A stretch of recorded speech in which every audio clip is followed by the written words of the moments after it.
I think you work with him, Nick Dinsmore, a.k.a. I did. Eugene, and he asks, Eugene. when are you going to talk about Rinka King from India? You ever heard about that, Mr. Roberts? Mr. Romero? Mr. Roberts. It's Robert Jesus. Yes. I know vaguely about Well, Rinka King. Well, we all went to India 2011, I think, 2012. Went down in December, went home, then went right back. We was there for like 2 weeks each time. So I was down there a month at the end of 2011 and 2012. We went in because an Indian network called Colors, I think is the name of it, they wanted to have a wrestling show that they didn't want WWE and they didn't want any other syndicated show like Ring of Honor or anybody else. They wanted their own show with Indian wrestlers, Indian performers. So Jeff Jarrett was the head of, or he wanted it. They heard they wanted it, and he got interested in it. So they worked the deal and brought us all down. And we trained. We had two trainers, and Nick Dinsmore that just wrote this question in.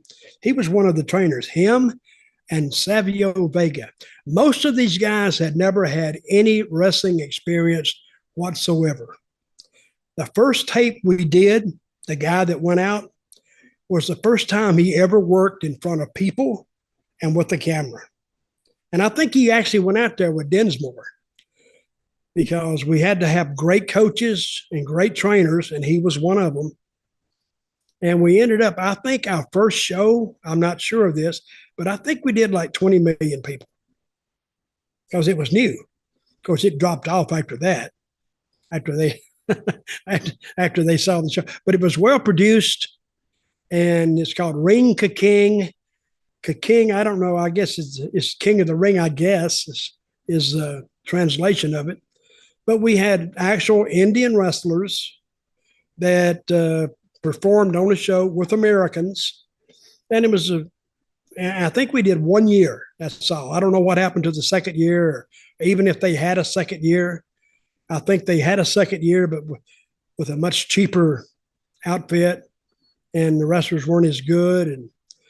But Ring Ka-King was, I mean, we flew into New Delhi, and then we went to about 30 miles from there. It's called Pune, India. That's where we taped the show. And it's still on YouTube. You can still, you ever watched it? I've never watched it. I think we've talked about it briefly. You said that they were terrified of Scott Steiner.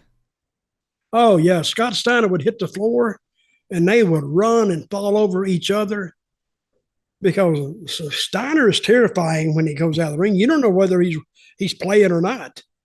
And those people would just run, and he'd pick up a chair, and they'd all run up. Oh, they was killing each other running from him. But it was actually a pretty entertaining show. We had Indian announcers, and we would announce it in, I guess, Indian. I don't know what language they had. They have several there because India is a very, very big country. Mm-hmm. India has maybe more people now than China. Mm-hmm. I think China has 1.3 billion. I think India is right there at them and may have surpassed them at 1.4 billion. And I was thinking about that one day, 1.4 billion people. That's 1 billion people more than we have in the United States. How do they feed that many people? Well, I don't know. They don't feed that many people. I don't know, but the people I found out in India are very, very friendly, very nice. And you've heard of the caste system there, correct? Yes, low and high caste, yeah. Well, to relate that to people, it's a discriminatory system that has been in force in India for generations, correct? Mm-hmm. So, but I found them very, very nice. And, you would think that people from England or the US or UK or Germany, they would go down there and just treat those people like crap. That's not it. It's the Indian people treating their own people like crap. Because I've seen, I was like a restaurant one time and they had a boss there, Indian, and he had some people working. Oh, he would just holler at them, scream, throw stuff at them because they were the working class and he was allegedly, I guess, their boss, their higher up. And I treated them like crap. And when he said something, they moved. So, but that taught me something right then and there that caste system does have some truth to it, but it's not. They want to say now it's like the colonizers, like the English and the Americans. I was going to say we treated them like crap for hundreds of years. Well, but England and the UK, England more than anybody else. They actually love the English there because I heard several Indians just in conversational dialogues. I would sit down and start talking to them. They said, we wish the English were still here. I said, why? They said, things worked when they were here. I mean, the trains were on time. Everything worked. And then he says, when the English left, he says, the sturdiness and the systems failed. And that's why they say they wish the English hadn't left. I don't know if they really mean that, but they said that when the English were there, and I don't know when the English left, they left about 46, 47, something like that. I think it was in the 60s, I think. Well, we sort of dissolved the British Empire because I think after World War II, it was like, how can we have an empire when we're stopping Germany have an empire? But that was the official story, but the actual reason is that we were economically depleted and we couldn't run all these other countries anymore because we spent all the money on fighting Nazism. Well, anyway, I got an education over there, but Ring to King, just get it back to wrestling now. James, you need to stop this all over the place. I always bring it back to the war. We need to talk wrestling. We don't need to talk about pre-World War II China or whatever we're talking about. Well, let's take it back to wrestling. I'm going to ask you exactly what were your roles in Ring to King? Were you just producer? Were you a creative director? What else did you do? I did about everything. I was on the creative team. I wrote, I produced, I booked. We had matches and we had agents. Sanjay Dutt, who's in AEW right now, he was one of them. Eugene, the gentleman who sent this question in, and Eugene, I never thanked you, but thank you very much. You've made my job a lot easier over there. Savio Vega and Abyss. Abyss was one of the agents. He was there. So it ran pretty smoothly. And we would start, and we did like, we would have, we would go down there for like a week, maybe 8 days. And we would go over everything we had to do. And then the last 2 days, we would do the taping. And the taping was, we'd let a crowd in there. And one time we made a statement like, there's too many guys in the crowd. Oh, too many guys. Oh, okay. The next day it was nothing but women. We said, no, we don't mean that, guys. We mean we need like women and men. Oh, okay, we got it. But it was and they would advertise for extras, and they paid the crowd to come in. And it wasn't much. It was like $5. And you would come in there, and they would feed them too. They would come in there, and they would spend like 4 hours there, and they were the crowd. But when you told them to get excited, that's what they meant. They wanted you to be excited. And if you weren't, they had watchers out in the crowd would go over and say something to them and tell them they wasn't going to get paid when they left if they not a little more excited. And then they would get up. But the crazy way they did things there. But everything worked well. The people, as the Indian people, very friendly, very nice.